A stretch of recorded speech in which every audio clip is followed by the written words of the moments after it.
Good evening from Costa Rica. Mr. Kirby, thank you so much for accepting joining us. Welcome.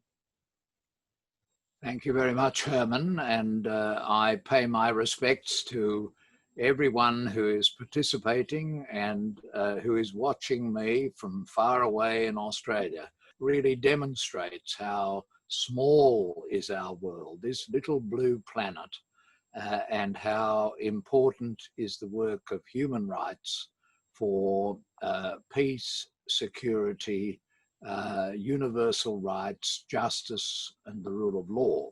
And that is the objective on which the United Nations was founded. It is the objective of the international law of human rights, and it's the objective that brings us together and that brings the International Bar Association to work in the field of human rights through its Human Rights Institute.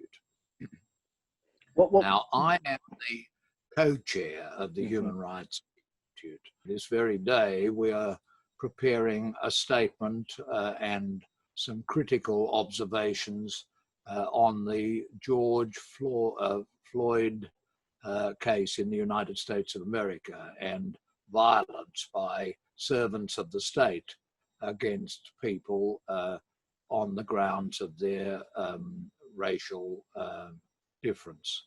So this is the body of the biggest collection of lawyers in the world, the International Bar Association, and my present task is as co-chair of that body, the Human Rights Institute. Thank you so much for that introduction. It's very important work that you're doing, Mr. Kirby, and I personally thank you for that. And I wanted to ask, what sort of abuses by states and non-state actors have you identified in the world? There's a very big difference. If a government advised by public health authorities acts in a prudent and proportional way and explains what it is doing every day to the people, then you can get cooperation, and that can have a very big impact. So government has a role, a definite role, in addressing this pandemic, and the differential ways that government do address it can lead to very big differences in the mortality rate. One has only to look at the very serious situation now emerging in Brazil and compare that to countries like Australia and New Zealand. You can see that a lot depends on prudent, proportional, effective responses, but importantly, responses that are explained to and win the confidence and support of the people of the country. And so this is the big difference I see, and everyone can see it. Every day we can look at the numbers of infections and the numbers of deaths, and they are significantly different from one country to another. Of course, in the case of Australia and New Zealand, you can say, well, you're a long way away from the centres of the epidemic, and you also are islands and cut off from other countries, and closing the borders is easier. And your country is more prosperous, and therefore you can take a bit of a hit in your economy, and that is not so easy in countries which are in the developing world. But just the same, the numbers of deaths in the United States is an indication that with ineffective governmental responses and with a failure to communicate to the population and explain what is happening and why it's happening, then the result of that is going to be very significant mortality rates. And the right to life is a central human right, and therefore this is a matter of human rights. And it's something where the intervention of governments can really either affect positively or negatively on the rates of infection and the rates of mortality. This discussion around the right of life has been critical for governments like Nayib Bukele from El Salvador to impose a now 80-day quarantine, forced quarantine for 80 days. It's like one of the longest quarantines in the world. And we have a contrast of Nicaragua ruler, I would not dare to say president, but the ruler of Nicaragua, Daniel Ortega, who has done a completely negligent zero measures, pretty much zero measures at handling this pandemic. So we have extremist position on one side that is no one gets out of home, and the other position is we don't care. How do you see, or how do you conciliate these two positions? I have been following in a general way the different approaches in Nicaragua and El Salvador. And in fact, the International Bar Association Human Rights Institute has issued statements in relation, because as you've said, they appear to be contrasting cases. The lockdown is an intrusion into people's freedom. It's also going to have a bad impact to some extent on people's employment, on their ability to earn, on their ability to get the money to feed themselves and their families. So it has negative consequences on liberty. But on the other hand, experience has shown if you don't do it, then you have to be ready to take a hit with mortality. But the controls on liberty have to be proportional to the action that you're taking to protect the population. And it is an offense against universal human rights to introduce the lockdown for other purposes, for governments intruding into the liberty of individuals. And that's why proportionality, accuracy, and explaining to the people. You know, every night in Australia, I have to say, we've got quite a conservative government, but I have to acknowledge that every night the Prime Minister of Australia was on the television with the Minister for Health and with the top public health officials, and was explaining questions from the media and explaining why he was doing things. And the opposition, the Labor Party in opposition, supported most of the things he did.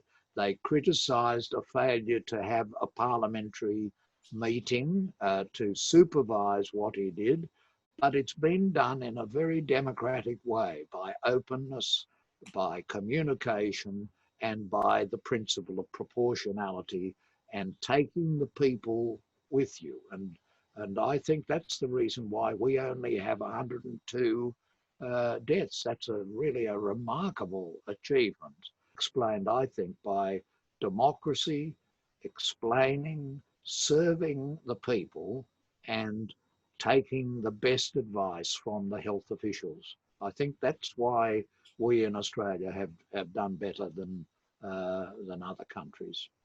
So when you say taking advice of the health officials, you will be referring specifically to science, right? Because it might sound obvious in Australia, but in countries like El Salvador, there are some people who are stating that science has not taken a real part in this discussion. It has been more a political discussion rather than a technical point of view discussions with rhetoric around what?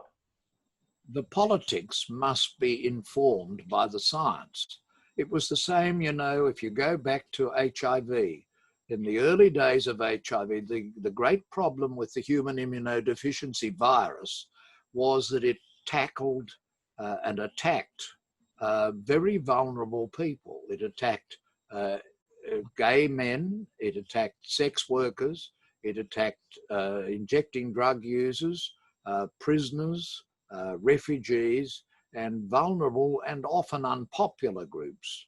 And so you can say you've got politics, but you've got to bring science into this.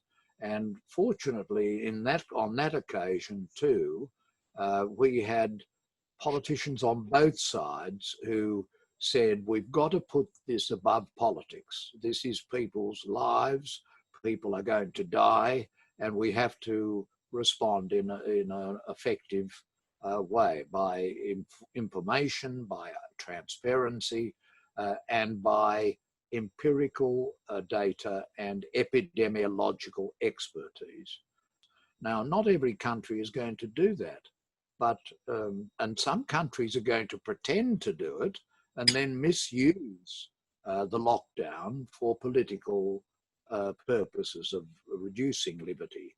And that's where bodies like the Human Rights Council come in, by the High Commissioner for Human Rights, Michelle Bachelet, and it's where bodies like the IBA Human Rights Institute come in to remind political leaders that you don't throw the Universal Declaration of Human Rights and the great treaties on human rights, the Inter-American Treaty on Human Rights, you don't throw them out the window. They remain relevant, and to the greatest extent possible, they must be complied with, subject to the special needs of a pandemic. And those special needs have to be explained and have to be based on science, balance between respecting liberty, minimizing the derogations from liberty, but at the same time, taking steps to control liberty where that entitlement will, if unchecked, lead to people coming into contact with the virus and becoming infected. I was thinking, thank you so much for that answer, but I was thinking more around this important concept that you brought in, which is transparency. And I was ringing in my head again the words by Nobel laureate Mario Vargas Llosa criticizing the Chinese Communist Party of not being transparent since the beginning when this epidemic broke in November in Wuhan, and how there were doctors and activists, human rights activists in China, explaining and saying, this is happening, let's do something. And the Chinese Communist Party, what they did was to silence these people. And this is something related to transparency and democracy and the rule of law. So I was thinking a bit more about, like, for example, what is the position of the IBA Human Rights Institute on what happened in those early days of the virus? The Human Rights Institute and the IBA haven't got into that specifically. After the outburst in China itself, protesting at the way in which Dr. Li, who was the local doctor at the Wuhan hospital, began to report that there is this strange, dangerous new pneumonia that is appearing. And he was then taken to the police and required to retract his statement. And he then died himself of COVID. And that led to a huge outcry in China itself. We've got to remember these things, praise them, but now there's a sort of politics has entered into it. And I think in dealing with an epidemic like this, we've really got to get down to the absolute basics. We are just human beings. We share that in common right throughout the world. We share in common our love of our human dignity and our fundamental rights. And we've got to make sure, as is now being realized, that we encourage the research and we invest in the research and we put politics to one side, at least for a moment, and on this subject, because this is a very dangerous virus.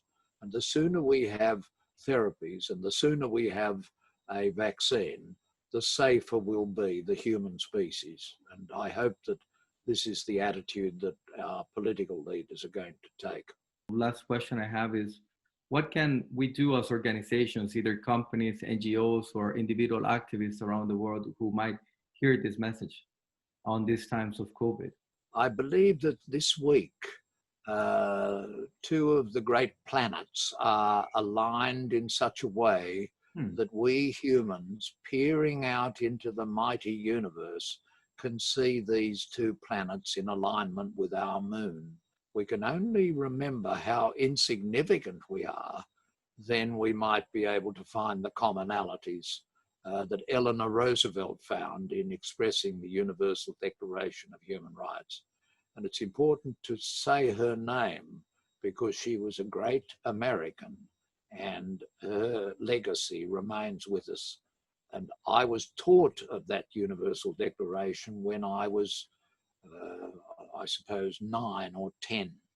And we all have to learn about it and remember that all persons are born free and equal in dignity and rights. That's what it begins with. All persons are born free and equal in dignity and rights. And this is the principle by which human rights activists have worked ever since, and they're needed now like never before. Thank you so much, Honorable Dr. Kirby.